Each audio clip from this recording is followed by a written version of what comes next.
Biz Toğlokmollu babamız tarih tüpkü atalar degen emgegine kayrılsak, ademintip yazılıp atat. Kırgız eli mından murun 2700 yıl çamasında dayındı deydi. 27 kılım da. Doğru. Demek 2000 yıl bizden doğru, narcakta 7 kılım narkı bizge çeyinki doğru mezgilde. Kırgız el dep saltanat saltı dayım bolup kelgen. Kırgız tuğulup önüp ösken yerleri Kazangöl, Akdeniz boyunda, Altay toğlarının arasında, Orkon Daryası'nın boyunda, Ertiş Daryası'nın önünde, jana Ertiş Orkon'un ortasında Şapşak degen yerde turgan, özleri üylü köçmen kalk bolgon, bakkan mal çarvası köp bolgon, жылкы малдары чаар жана ала келген дейт. Бул жөн эле мындай сөз эмес. Эмне үчүн чаар деп айтып атат? Чаар деп баса белгилеп атат бул жерде. Ушул жерде дагы Манастан бир сап бар эле, мен чоң китеп алып келген жокмун. Ал жерде ачык эле ак кула чаарат деп айтылат. Ак кула чаарат деп айтылат. Эми бул чаараттын өзүнүн тарых таржымалы биз билбей калдык. Өтө өкүнүчтүүсү. Биз билбей калдык. Чаар аттын өзгөчөлүгү тарыхта айтсак, мисалы Шабдан Баатыр. Сиз билесиз, Шабдан Баатырдын ашы 2012 жылы берилген. 2012 жылы берилген, ошондо 45 километрге Аламанбайга. 45 километр. Мына жерде маалымат, бул маалыматты ким калтырган? Ошол Аламанбайгага катышып, ошону өз көзү менен көрүп, Дмитриев деген аскер адам жазып кеткен. Ошо 12 жылы жазган да. Ошол жерде кенен жазган маалыматты. Эми берде минтип убакыттар ошон үчүн ошол ашта 42 километрге аралыкка байга болгон Шабдан Баатырдын карашына берген. Бул 1912 жылда. 1912 жылы. Баш байгени Алметьев мырзанын Жакерия деген гүлүгү алат дешип эл күйүлдөп турган экен. Бирок орустардын тилегин таш каптырып Пишпек уездинин Талканчы волостундагы Борончу Үтөгөн уулунун гүлүгү биринчи болуп Марга келди. 38 чакырым аралыкта, вёрст деп коет да, километр 45 болот анда. Вёрст деген километрден көбүрөөк. 38 чакырым аралыкта бул гүлүк 1,5 саатта келип, ар бир чакырымын 1 мүнөт 35 секундта жүгүрүптүр деп атат. Мурдагы рекорд 30 чакырымга чабылган Колосовскийдин гүлүгүнө тийиштүү болчу.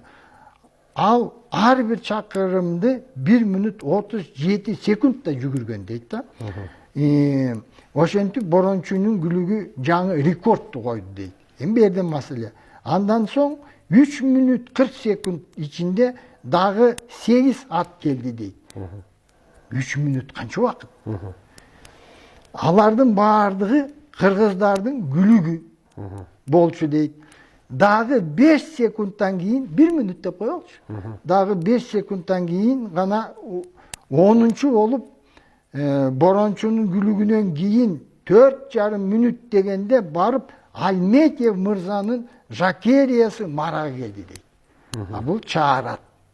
Каяктан билебиз бул чаарат дегенди? Бул жөнүндө маалымат бөлөк Санжырада бар. Мына ушул Санжырада кыргыз санжырасы Эсенкул Төрөкан уулу. Ушул жерде кеңири жазылат. Бул чаараттын тагдырын кыска минтип айтып атат. Күндөрдүн биринде Кунтуу эли күнтүүгө куда түшүп тооздап мал алып барган. Ошол тоз малдын ичинде бир котур бышты чыкма чаар жылкы кошо келген дейт. Ал чаар быштыны алып калган ээси багып, бышты асый болгондо айыл ичиндеги той тамашада ат жабышка кошот. Анда санда чыгып келбесе көпчүлүк учурда калып калат дейт.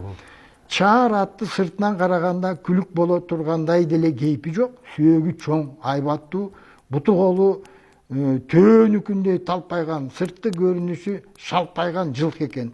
Ошондуктан айрым кишилер чаар аттын ээсине сен атыңды ат чабууга кошпой эле кой. Төөдөй болгон шалпак атың чыкмак беле. senin atın Шабдан Баатыр менен Байтиктин ашында гана чыкпаса, ага чейин чыкпайт деп мазактап коюшчу экен дейт. Бул чаар чабылып жүргөн учурда Шабдан менен Байтик тирүү экен. Кийин 1912-жылы Шабдан Баатыр өлүп, анын ашы 1 жылдан кийин берилет. Ашта кыргыздын баардык оюн тамаша өнөрлөрү берилет дейт. Ошондо ашта 25 атка байге коюлат, Аламан байгеге. Биринчи чыккан атка 5000 сом белгиленет. Ошондо өгүз 1 сом экен. 5000 өгүз экендир. 5000 өгүз экен да. Ат жабыш 14 октябрда узакка айдалып 45 километрдей. Токмок калаасынын тушуна түнөтүлүп 15 октябрда кое берилет. Акыркы чеги маарасы. Боролдой дөбөсү, чокусу болгон. Ошону көп аттын ичинен Солтоонун чаар аты жайдак чабылып, биринчи болуп чыгып келген. Келгенде де башка аттардан бөлүнүп, 300 метр алдында келип, биринчи байге 500 сомго ээ болгон дейт. Мына ушундан тартып Солтоонун Бүлүк чаар аты деп даңкы чыгып, көп жылдар алдында ат чыгарбаган чеңде жок күлүк ат аталып калган деп Санжырадан окуп атабыз. Бул чаар ат деп атабыз. Санжыра менен тигил орус адамдын жазган өкө төккөн. Бул ошонун баары маалымат.